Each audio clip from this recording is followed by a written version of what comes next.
đôi dương đăng hay nè đã quạt riêng bậc ca rồi có quạt thẩm chẳng cứ quạt miền cao bậc cụt bậc trên khang từ bố cái mẹ rồng thằng đợt ban chọc hai ban phơ hai đợt ban miền chmua dương miền chmua chỉ con khmai mà nè lang từ lớn nâng hay bà hai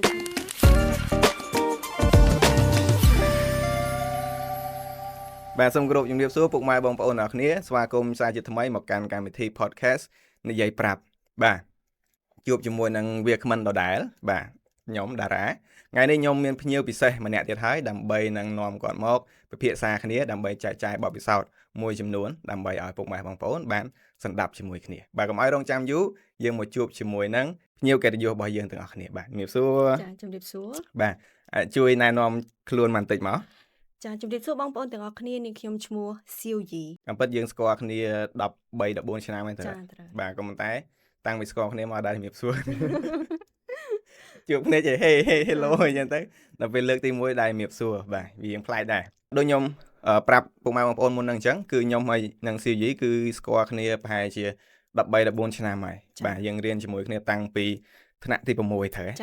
bà thằng thì bầm môi chọc thằng thì đập pí từ score nơi cái có dân tới cái môi khné đá bà này không năm môi khné hơi phải chọc năm môi khné đá bà hai lấy mà nữ mai để khné bà chẳng đôi chia ca này năm people một pay thế bà ca people một pay siêu dí bà có thọp chia một cô mình nè đại ông ruốn bà cha ông rạ chết nơi bên đây cái đấy chui riêng rồi bằng pi pe năng tụi bà năng đôi chia châu rôm cam thi cái đấy pe năng không năm people một pay năng nhung ban châu rôm cam thi đại cái hào tha quiz on Korea năm people một pay năng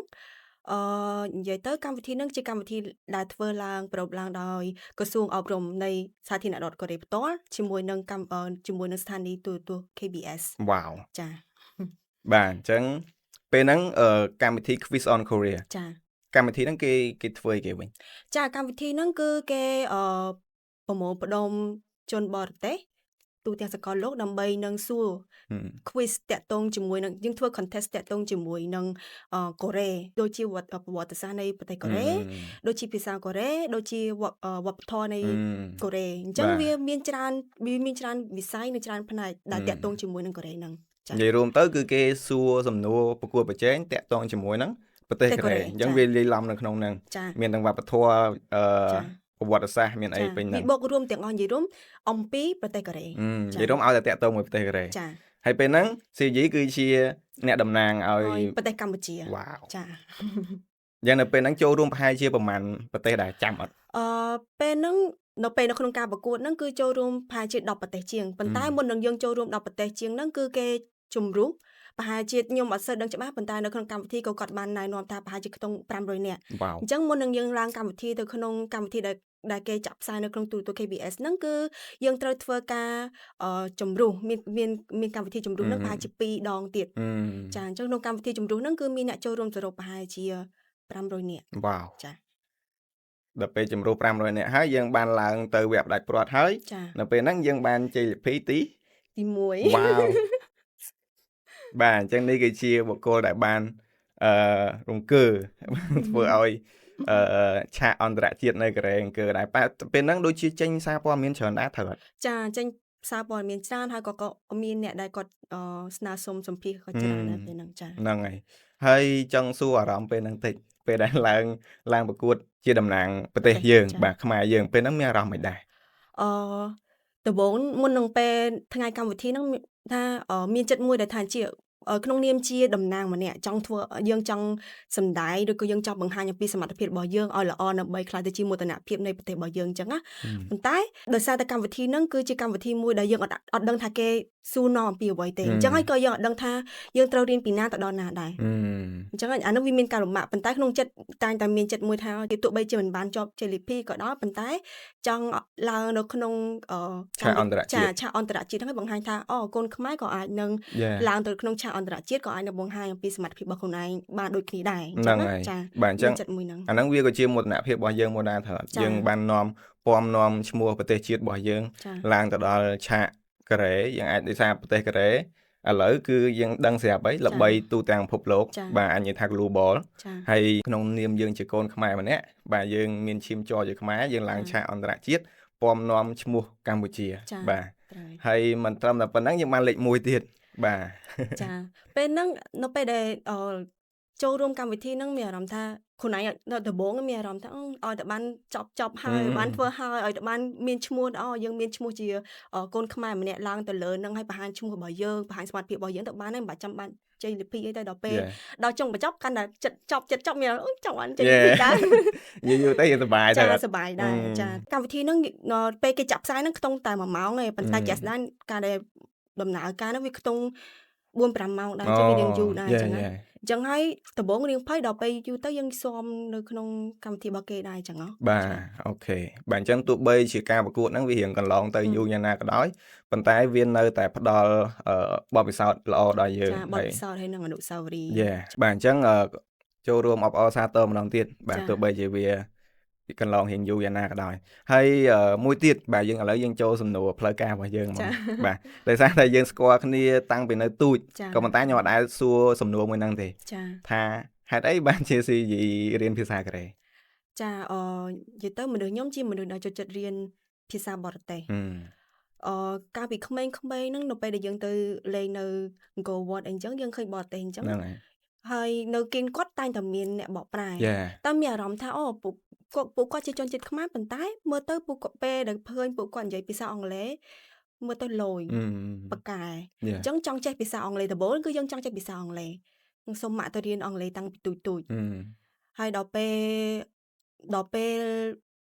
ប្រហែលជាខ្ទង់ខ្ញុំថ្នាក់ទី5ទី4ទី5អីហ្នឹងបងប្រុសរបស់ខ្ញុំគាត់ចូលរៀនភាសាកូរ៉េ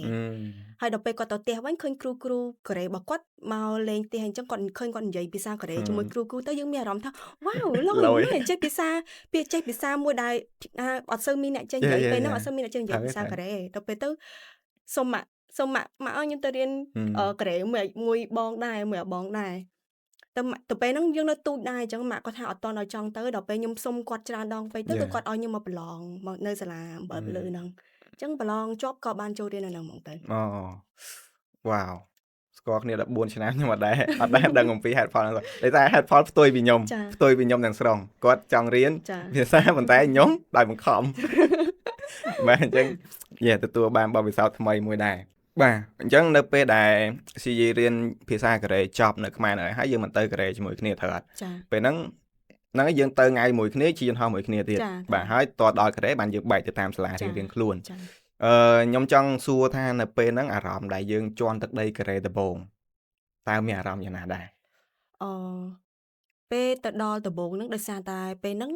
យើងទៅជុំគ្នាមិត្តភ័ក្តិរបស់យើង4នាក់ហ្នឹងយើងទៅជុំគ្នាចឹងហើយទៅដល់ភ្លាមហ្នឹងអត់ទាន់មានអារម្មណ៍ថាភ័យឬក៏អីមានតែអារម្មណ៍ថារំភើបអញ្ចឹងព្រោះឲ្យយើងបានមករៀននៅស្រុកក្រៅអញ្ចឹងមានអារម្មណ៍ថារំភើបប៉ុន្តែដល់ពេលចំណុចដែលយើងបែកផ្លូវគ្នាខ្ញុំទៅសាលារបស់ខ្ញុំតារាទៅសាលារបស់តារាហ្នឹងពេលទៅដល់សាលាដំបូងនៅតែឯងទៀតពេលហ្នឹងគេអត់ទាន់បើកវិស្សមការខ្ញុំចូលទៅដល់សាលាមុនគេមួយអាទិត្យអញ្ចឹងចាប់ផ្ដើមមានអារម្មណ៍ថាភ័យហើយមានអារម្មណ៍ថាអូយដឹងធ្វើមិនអីពេលនេះព្រោះអីនៅចាប់យើងត្រូវដើរផ្លូវតែឯងហ្មងអត់មានអ្នកគេនៅជួយយើង support យើងគឺយើងត្រូវដើរផ្លូវតែឯងយើងត្រូវសម្រេចអ្វីគ្រប់យ៉ាងដោយសារដោយតែឯងអញ្ចឹងមានអារម្មណ៍ថាចាប់ផ្ដើមមានអារម្មណ៍ថាខ្លួនឯងឥឡូវហ្នឹងជាមនុស្សធំហើយត្រូវសម្រេចអ្វីគ្រប់យ៉ាងដោយឆន្ទៈរបស់ខ្លួនឯងអញ្ចឹងចាប់ផ្ដើមភ័យហើយនៅបានប្រហែលជាកន្លះថ្ងៃព្រោះនៅតែឯងនៅដមតែឯងយំបណ្ដោយមានអារម្មណ៍ភ័យហើយយើងនៅតែឯងទៀតហើយនៅសាលាមានមនុស្សមានអីចុះចាប់ផ្ដើមភ័យយំបណ្ដោយចាហើយដោយសារមុនចូលកងហើយយើងនៅដមទៀតចាខ្ញុំនៅដមហើយនៅដមខ្ញុំនិយាយនោះពេលហ្នឹងអត់តមានមនុស្សមកហើយព្រោះយើងទៅមុនគេចឹងចាពេលហ្នឹងយើងដូចជា19 19ឆ្នាំ19ឆ្នាំតែ19ឆ្នាំកាលនៅខ្មែរក៏យើងអត់ដែរឯករាជ្យខ្លួនឯងដែរយើងនៅក្នុងសាលារហូតដល់ពេលអាយុ18 19យើងឯករាជ្យភ្លាមមិននៅក្នុងសង្គមខ្មែរយើងទៅក្រៅប្រទេសបណ្ដោយថាបើយើងនៅខ្មែរនិយាយទៅយើងនៅបែកពីគ្រួសារមែនយើងបែកគ្រួសារយើងមិននៅសាលាមែនប៉ុន្តែនៅមានអ្នកគាត់ថែរក្សាយើងឬក៏គាត់ដឹកនាំយើងគាត់ជួយសម្រេចថាពេលដែលយើងសម្រេចមួយហ្នឹងគាត់ជួយផ្ដល់យោបល់ប៉ុន្តែដល់ពេលយើងទៅនៅកូរ៉េចាប់ផ្ដើមអឡូនថាយើងដើរផ្លូវតែឯងហ្មងមានអារម្មណ៍អញ្ចឹងចាអញ្ចឹងហើយធ្វើឲ្យយើងមានអារម្មណ៍ថាភ័យដឹងថាធ្វើមិនដូចវាងងឹតឈឹងអញ្ចឹងណាបាទចាអញ្ចឹងនិស្សិតឬក៏សិស្សដែលគាត់ធ្លាប់ទៅរៀននៅក្រៅប្រទេសដឹងហើយជាពិសេសនៅប្រទេសកូរ៉េអ្វីគ្រប់យ៉ាងគឺយើងធ្វើដោយខ្លួនឯងទាំងអស់អត់សូវមានអ្នកមកជួយជ្រោមជ្រែងយើងទេបាទទោះបីជាយើងមានអ្នកស្គាល់មានអ្នកដែលជួយយើងក៏ដោយក៏ប៉ុន្តែ គាត់មិនបាននៅជាមួយយើងរាល់ពេលទេ ចា អញ្ចឹងអ្វីគ្រប់យ៉ាងគឺយើងខ្លួនឯង ចា បាទអញ្ចឹងវាគឺជាមេរៀនល្អដែរសម្រាប់យើង ចា ហើយមួយទៀតចង់សួរ CG ចេះ CG ក៏ជាប់ជាសិស្ស GKS ទៅ ចា ចា ហ្នឹងហើយ GKS ហើយទៅសាលា top នៅកូរ៉េទៀតហើយនៅក្នុង top 1 top 2 ទេ top ចា top 3 និយាយនោះវាទៅមករហូតតែវានៅក្នុង top 3 ដែរ ដឹងតែសាលាហ្នឹងសាលា top បាទ ចា សាលា Yonsei បាទពុកម៉ែបងប្អូនអាចឆែកមើលបានឬមួយចាំខ្ញុំដាក់នៅលើក្រោមឲ្យ បាទថាសាលាហ្នឹងល្បីប៉ុណ្ណាសំបីតែជនជាតិកូរ៉េអ្នកខ្លះចង់ចូលក៏អត់មានឱកាសចូលដែរប៉ុន្តែ CG មានឱកាសដើម្បីចូលទៅរៀននៅហ្នឹងហើយក៏ដឹងស្រាប់ដែរថាដោយសារតែនៅសាលាហ្នឹងល្បីអញ្ចឹងមានការប្រកួតប្រជែងច្រើនអញ្ចឹងសម្រាប់ CG ពេលដែលរៀនហ្នឹងមានការប្រកួតប្រជែងអីខ្លះដែលធ្វើឲ្យ CG ពិបាក ចាដោយសារតែសាលាហ្នឹងជាសាលាល្បីសាលាកំពុងយើង top ដែរអញ្ចឹងគឺអ្នកដែលគាត់ចូលរៀននៅក្នុងសាលាហ្នឹងគឺសុទ្ធតែជាអ្នកដែលគាត់ top នៅក្នុងថ្នាក់របស់គាត់ឬក៏នៅក្នុងសាលារបស់គាត់មកពីទូទាំងប្រទេសនៃប្រទេសកូរ៉េនឹងផ្ទាល់ហ្មងអញ្ចឹងហើយពួកគាត់ដូចយើងដឹងហើយអ្នកដែលគាត់រៀនបកាឬក៏គាត់ top អញ្ចឹងគឺគាត់មានការប្រកួតប្រជែងខ្លាំងគាត់ចង់ឈ្នះគេអញ្ចឹងហើយនៅពេលដែលយើងរៀនគឺពេលខ្លះយើងរៀនអត់ចាដោយសារតែយើងជាជនបរទេសអញ្ចឹងយើងអត់អាចនឹងទៅតាម speed របស់គេរៀនពេលខ្លះយើងអាចនឹងដើរយឺតជាងគេអញ្ចឹងហើយយើងគិតថាយើងចង់សួរនាំគេអញ្ចឹងពេលខ្លះគេនិយាយថាគាត់អត់បានរៀនដែរឬក៏គាត់អត់ដឹងដែរតាមពិតគាត់ដឹងប៉ុន្តែគាត់អត់ចង់ប្រាប់យើងព្រោះគាត់ខ្លាចយើងនឹងអត់ទៅដើមចំណាប់ថ្នាក់របស់គាត់អីចឹងណាប៉ុន្តែជាក់ស្ដែងតាមដែលខ្ញុំមើលទៅគាត់មិនអត់ដឹងឯងគាត់ដឹងប៉ុន្តែគាត់អត់ចង់ប្រាប់យើងអញ្ចឹងហើយនៅពេលនៅក្នុងកលៈទេសៈហ្នឹងគឺយើងត្រូវជំនះដោយខ្លួនឯងរៀនយើងគឺនៅពេលដែលគេរៀន1ម៉ោងយើងត្រូវរៀន2ម៉ោងពេលដែលគេរៀន2ម៉ោងយើងត្រូវរៀន3-4ម៉ោងទៅគឺយើងត្រូវខំប្រឹងមានការខំប្រឹងច្រើនជាងគេបាទអញ្ចឹងមានន័យថាយើងធ្វើអីមួយគឺគុណឬក៏ទ្វេបាទបើសិនជាគេរៀនឬក៏គេតែងពាក្យតែ1ម៉ោងអីយើងត្រូវរៀន2-3ម៉ោងធ្វើម៉េចឲ្យលើសគេចាដំបូងទៅដល់នៅពេលឆ្នាំទី2ទី3ហ្នឹងវាអត់សូវអីទេដល់ពេលយើងទៅដល់ដំបូងថ្មីស្រឡាំងគឺយើងអត់សូវដឹងពីទំនៀមទម្លាប់ឬក៏វប្បធម៌នៃការរៀនសូត្ររបស់គេនៅក្នុងសាកលរបស់គេអញ្ចឹងគឺយើងអត់សូវដឹងហើយក៏យើងអត់មានអ្នកដែលជួយណែនាំឬក៏ជួយចែករំលែកអំពីបទពិសោធន៍នៃការរៀននៅនឹងដែរពួកឯងការខ្ញុំទៅរៀននៅហ្នឹងនៅក្នុងមុខវិជ្ជារបស់ខ្ញុំផ្ទាល់ហ្នឹងគឺអត់ទាន់មានអ្នករៀនជំនាញដូចខ្ញុំឯងអញ្ចឹងគឺខ្ញុំចូលទៅដល់ហ្នឹងគឺជនបរទេសនៅក្នុងជំនាញរបស់ខ្ញុំគឺមានតែខ្ញុំម្នាក់ឯងទេបាទអញ្ចឹងគឺយើងអត់មានអ្នកណាដែលគាត់ជួយចែករំលែកបទពិសោធន៍ឲ្យយើងន័យថាយើងនឹងឲ្យបង្កើតផ្លូវឬក៏ញែកផ្លូវសម្រាប់ខ្លួនយើងដើរខ្លួនឯងហើយនៅពេលហ្នឹងនៅ Yonsei ហ្នឹងកាលហ្នឹងនិយាយរៀនមុខវិជ្ជាគេជំនាញគេវិញកាលហ្នឹងខ្ញុំរៀនជំនាញMaterial Science Engineering បើយើងនិយាយជាភាសាខ្មែរទៅគឺវិទ្យាសាស្ត្រសម្ភារៈគឺបើយើងនិយាយឲ្យស្រួលទៅឧទាហរណ៍ក្នុងការដែលយើងបង្កើតឡានមួយអញ្ចឹងកង់ឡានគឺយើងត្រូវយកសម្ភារៈផ្សេងមកធ្វើទ្វារឡានយកសម្ភារៈផ្សេងមកធ្វើកញ្ចក់ឡានគឺយើងត្រូវយកសម្ភារៈផ្សេងមកធ្វើអញ្ចឹងអ្វីដែលខ្ញុំរៀនហ្នឹងគឺរៀនអំពីសម្ភារៈក្នុងសម្រាប់របស់គ្រប់យ៉ាងទាំងអស់គឺយើងបង្កើតឡើងដោយសម្ភារៈមែនហ្នឹងហើយចាអញ្ចឹងគឺយើងរៀនពីវត្ថុធាតុដើមសារធាតុនៃការបង្កើតសម្ភារៈទាំងអស់ហ្នឹងចាអញ្ចឹងទុកលំបាកសម្រាប់ CE នៅពេលដែលយើងរៀននៅក្នុងសាលាហ្នឹងគឺទីមួយការប្រកួតប្រជែងហើយមួយទៀតការដែលយើងសួរគេឬមួយក៏តំណាក់តំណងមួយគេវារៀងពិបាកដោយសារតែគេគិតថាយើងគឺជាគូប្រកួតប្រជែងមួយគេដែរអញ្ចឹងគេអត់សូវជារៀងចង់រាប់អានយើងឬមួយក៏ចង់បរៀនយើងអីទេអញ្ចឹង CE ត្រូវជំនះខ្លួនឯងបន្ទាប់មកចង់សួរតាក់ទងជាមួយនឹងនិយាយថាទម្លាប់ល្អបាទនៅក្នុងការដែលយើងរៀនសូត្រតើយើងគួរមានទម្លាប់អ្វីខ្លះដើម្បីឲ្យយើងទទួលបានភាពជោគជ័យនៅក្នុងការរៀននៅក្នុងប្រទេសកូរ៉េចាសម្រាប់ខ្ញុំផ្ទាល់គឺខ្ញុំចូលចិត្តរបៀបថាទទួលយកបទពិសោធន៍វប្បធម៌កូរ៉េពេលទំនេរចឹងដោយសារតែខ្ញុំសាលា Yonsei គឺនៅក្នុងទីក្រុងសេអ៊ូលផ្ទាល់អញ្ចឹងនៅក្នុងទីក្រុងដូចយើងដឹងហើយគឺ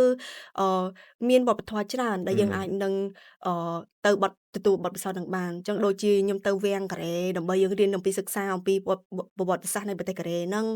ហើយយើងទៅពាក់ហាន់បុកហាន់អីចឹងថតរូបអីចឹងអាហ្នឹងគឺវាក៏ជាចំណុចមួយដែលខ្ញុំចង់ណែនាំដូចគ្នាដែរអញ្ចឹងបើយើងរស់នៅកូរ៉េហើយគឺយើងត្រូវដឹងអំពីវប្បធម៌របស់គេប្រវត្តិសាស្ត្រឬក៏វប្បធម៌របស់គេអញ្ចឹងណាបានន័យថាចំណាយពេលរបស់យើងផ្ទាល់ខ្លួនហ្នឹងព្រោះយើងទៅសាកល្បងរបស់ទាំងអស់ហ្នឹងដើម្បីទទួលបានបទពិសោធន៍ផ្ទាល់នៅក្នុងសង្គមរបស់គេក្នុងវប្បធម៌របស់គេដោយសារតែដូចយើងដឹងជាក់ស្ដែងពេលដែលយើងចេញមកសង្គមខាងក្រៅយើងមិនប្រើប្រាស់តែ ចំណេះដែលយើងរៀនបាននៅក្នុងសាលាដើម្បីយកមកធ្វើការត្រូវ ចា ហ្នឹងហើយយើងមានបទពិសោធន៍ផ្សេងទៀតដែលវាក្រៅពីចំណេះដែលយើងរៀននៅក្នុងសាលា ចា អញ្ចឹងបានន័យថាបើសិនជាយើងជ្រុលតែទៅដល់ស្រុកគេហើយបាទយើងចំណាយពេលដែលយើងមានផ្ទាល់ខ្លួនឬមួយក៏ពេលដែលយើងទៅនេក្រៅពីសិក្សាអីយើងអាចទៅដកស្រង់បទពិសោធន៍តាក់ទងជាមួយនឹងវប្បធម៌នៅក្នុងប្រទេសកូរ៉េអញ្ចឹងទៅ ចាត្រូវ ត្រូវហ៎ ចាត្រូវ អូខេ បងឆ្លើយបានល្អ មិត្តភក្តិគ្នា13 14ឆ្នាំអីយល់បាទអញ្ចឹងនិយាយអីខ្ញុំយល់ អរគុណច្រើន ខ្ញុំបកស្រាយចេញឲ្យបាន